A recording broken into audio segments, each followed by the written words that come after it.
अहम भूमिका है इस लोकतंत्र को सजीव रखने के लिए, इस लोकतंत्र को बचाने के लिए। और उसी परिप्रेक्ष्य में मैं कुछ बातें यहां पर करना चाहती हूं। 4 चरण का मतदान हो चुका है, हम 5वें चरण के मतदान के मुहाने पे खड़े हैं। कल उत्तर प्रदेश में तमाम सीटों पर, बाकी जगहों में तमाम सीटों पर मतदान होना है 5वें चरण का। लेकिन 4 चरण के मतदान के बाद कुछ बातें शीशे की तरह साफ है। उसमें से एक बात यह है कि 4 जून को भारतीय जनता पार्टी की और नरेंद्र मोदी की सरकार नहीं बनेगी। यह पूरी तरह से साफ है कि इंडिया गठबंधन की सरकार बनेगी। कुछ और चीजें भी साफ होती जा रही हैं, और वो इसलिए साफ हो रही है कि ये चुनाव सिर्फ राजनीतिक दल नहीं लड़ रहे हैं, इस चुनाव को जनता ने अपने हाथों में ले लिया है।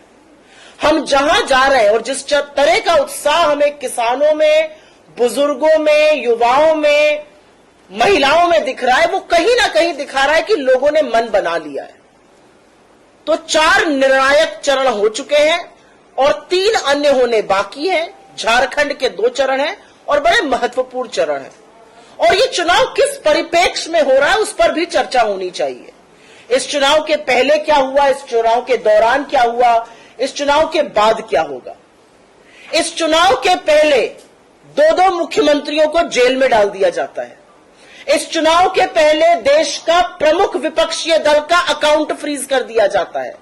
इस चुनाव के पहले ईडी, सीबीआई, इनकम टैक्स जैसी एजेंसी सरकार का, भारतीय जनता पार्टी का फ्रंटल बनकर लगातार विपक्ष के पीछे पड़ी रहती हैं। इस चुनाव के पहले चंदा दो धंधा लो का वसूली रैकेट का जबरदस्त भांडाफोड़ होता है और सुप्रीम कोर्ट कलई खोलता है और सामने साफ हो जाता है कि भारतीय जनता पार्टी ने एक वसूली रैकेट चलाया हुआ था। सीबीआई, ईडी, इनकम टैक्स का केस है, बंद कराना है, चंदा दो, केस बंद। धंधा चाहिए, चंदा दो, 4 दिन बाद धंधा लो। ये चल रहा था इस देश में। और उसी परिप्रेक्ष्य में आप पॉलिटिकल पार्टीज की फंडिंग को काट रहे हैं, आप चुने हुए प्रतिनिधियों को जेल में डाल रहे हैं। तो सवाल इस बात का है कि जिस परिप्रेक्ष्य में यह चुनाव हो रहा है, और जब हम कहते हैं कि लोकतंत्र जीवित रहना चाहिए, इसीलिए कहते हैं क्योंकि अगर लोकतंत्र जीवित नहीं रहेगा तो इस तरह की हरकतें होंगी। मैं उत्तर प्रदेश से आती हूं, मैं अभी 10 दिन उत्तर प्रदेश रहकर आ रही हूं चुनाव के दौरान, पूर्वांचल से लेकर अवध अमेठी तक। और मैं आपको बताती हूं, बरेली में आज से 4 दिन पहले 4थे चरण के मतदान में एक दलित व्यक्ति, वीरेंद्र कुमार, सरकारी मुलाजिम, चौकीदार, अपनी मर्जी से वोट डालता है।